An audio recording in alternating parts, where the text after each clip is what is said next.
Weaker hair and skin clinic வழங்கும் 50% offer. Tirunelveli மாவட்டம் அழகிய பாண்டிபுரம் அடுத்து உக்கிரவண்ணன் கோட்டையை சேர்ந்தவர் 55 வயது மிலன் சிங். மாற்றுத்திறனாளியான இவர் கிறிஸ்தவ மத போதனைகளை செய்து வந்தார்.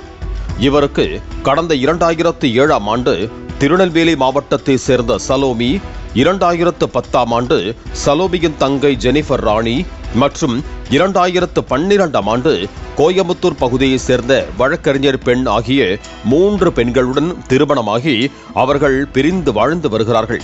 அதன் பிறகு கடந்த 2014ஆம் ஆண்டு அவரது வீட்டு அருகே வசித்து வந்த ஜீவிதா என்பவரை 4ஆவதாக திருமணம் செய்து கொண்டார். அவர்களுக்கு 2 குழந்தைகள் பிறந்தனர். இவ்வளவு பெருமைகள் வாய்ந்த மத போதகர் மிலன் சிங் கேரளா, கர்நாடகா மற்றும் தமிழ்நாட்டின் பல்வேறு பகுதிகளுக்கு சென்று மத பரப்புரை செய்து வந்தார்.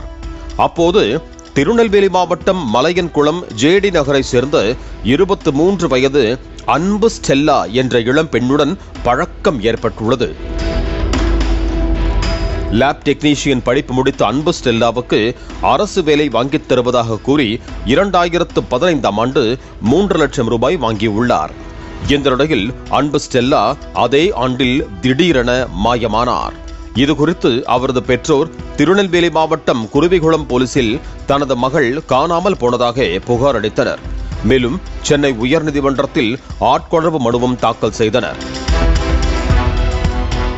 அந்த ஆட்கொணர்வு மனுவில் தனது இளைய மகள் அன்பு ஸ்டெல்லா லேப் டெக்னீஷியனாக பெருமாள்புரத்தில் ஒரு மருத்துவமனையில் பணிபுரிந்தார். அவருக்கு அரசு மருத்துவமனையில் வேலை வாங்கித் தருவதாக பாதிரியார் மிலன் என்கிற மிலன் சிங் உறுதியளித்தார். இதற்காக 2,75,000 ரூபாய் மில்லனுக்கு கொடுத்தோம். 2015 செப்டம்பர் 10ஆம் தேதி வீட்டை விட்டு வெளியில் சென்ற தனது மகளை காணவில்லை. மில்லன் தடுத்து வைத்துள்ளார், காப்பாற்றுங்கள் என தனது மகள் அலைபேசியில் பேசினார். திருநெல்வேலி எஸ்பிக்கு புகார் அனுப்பினேன். குருவிக்குளம் இன்ஸ்பெக்டருக்கு பரிந்துரைத்தார். அவர் பெருமாள்புரம் இன்ஸ்பெக்டரை தொடர்பு கொள்ளுமாறு கூறினார். பெருமாள்புரம் இன்ஸ்பெக்டர் குருவிக்குளம் இன்ஸ்பெக்டரை சந்திக்குமாறு கூறி மாறி மாறி அலைக்கழிப்பு செய்தனர். எனது மகளை ஆஜர்படுத்த உத்தரவிட வேண்டும், இவ்வாறு அன்பு ஸ்டெல்லாவின் பெற்றோர் மனு செய்திருந்தனர். 2016 அக்டோபர் 6இல் நீதிபதிகள் சம்பந்தப்பட்ட போலீஸ் ஸ்டேஷன்களில் உள்ள வழக்கை சிபிசிஐடி போலீஸ் விசாரணைக்கு மாற்ற உத்தரவிடுகிறோம். சிபிசிஐடி அறிக்கை தாக்கல் செய்ய வேண்டும் என உத்தரவிட்டனர். நீதிபதிகள் ஆர் சுப்பையா, ஜே நிஷாபானு கொண்ட அமர்வு விசாரித்தது. இந்த நிலையில்தான் கிருஷ்ணகிரி மாவட்டம் காவேரிப்பட்டினம் அடுத்த எர்ரஹள்ளி அருகே தருமபுரி கிருஷ்ணகிரி தேசிய நெடுஞ்சாலையின் ஓரம் கடந்த 2016 ஜனவரி 3ஆம் தேதி பாதி எரிந்த நிலையில் இளம்பெண் சடலம் கிடந்தது. சடலத்தை மீட்டு காவேரிப்பட்டினம் போலீசார் விசாரணை மேற்கொண்டனர். அந்த இளம்பெண்ணின் சடலம் அன்பு ஸ்டெல்லா என்பது தெரிய வந்தது. இந்த நிலையில் சேலம் சிபிசிஐடி டிஎஸ்பி வினோத் தலைமையில் இன்ஸ்பெக்டர் கோமதி உள்ளிட்ட சிபிசிஐடி போலீசார் இவ்வழக்கை விசாரித்தனர். விசாரணையில் மிலன் சிங் அன்பு ஸ்டெல்லாவை ஆசை வார்த்தை கூறி 2015ஆம் ஆண்டு தருமபுரி அடுத்த வெண்ணம்பட்டி வீட்டு வசதி வாரிய குடியிருப்பில் வாடகைக்கு வீடு எடுத்து அடைத்து வைத்திருந்தது தெரிய வந்தது. தொடர்ந்து அவருக்கு பாலியல் தொந்தரவு செய்து அடித்து துன்புறுத்தி வந்துள்ளார்.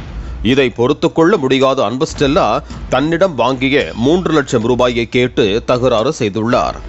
அப்போது ஏற்பட்ட தகராறில் அவரை மிலன் சிங் அடித்தே கொலை செய்திருக்கிறார். கொலை செய்யப்பட்ட அவரது சடலத்தை தனது 4வது மனைவி ஜீவிதாவுடன் சேர்ந்து எடுத்து வந்து நெடுஞ்சாலையின் ஓரத்திலேயே தேங்காய் மட்டை மற்றும் அந்த பகுதியில் உள்ள குப்பைகளை உடலின் மீது போட்டு பெட்ரோல் ஊற்றி எரித்தது தெரிய வந்தது. மேலும் அதே பகுதியில் உள்ள செல்போன் டவர்களை ஆய்வு செய்ததில் தருமபுரியில் தங்கியுள்ள மத போதகர் மிலன் சிங் அன்பு ஸ்டெல்லாவை கொலை செய்து எரித்தது தெரிய வந்தது. இவ்வழக்கு கிருஷ்ணகிரி மகளிர் விரைவு நீதிமன்றத்தில் நடந்து வந்த நிலையில் தற்போது தீர்ப்பளிக்கப்பட்டது. நீதிபதி சுதா தனது தீர்ப்பில் குற்றம் சாட்டப்பட்ட மாற்றுத்திறனாளியான மத போதகர் மிலன் சிங் மற்றும் அவரது 4வது மனைவி ஜீவிதா ஆகியோருக்கு ஆயுள் தண்டனை விதித்து தீர்ப்பளித்தார். மேலும் பெண்ணிடம் அத்துமீறி நடந்ததற்காக மிலன் சிங்கிற்கு 5 ஆண்டு சிறை தண்டனையும், சாட்சிகளை கலைக்க முயன்றதற்காக ஓராண்டு சிறை தண்டனையும் மற்றும் 7,000 ரூபாய் அபராதமும் விதித்தார்.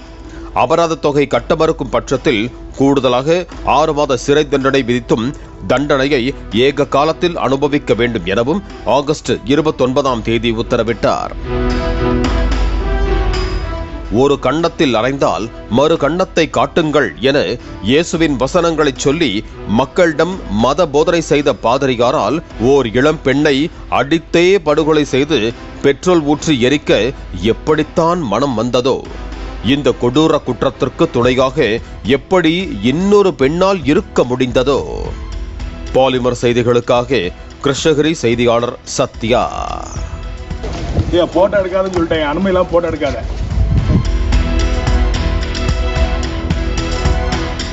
வீகேர் ஹேர் அண்ட் ஸ்கின் கிளினிக் வழங்கும் 50% ஆஃபர்.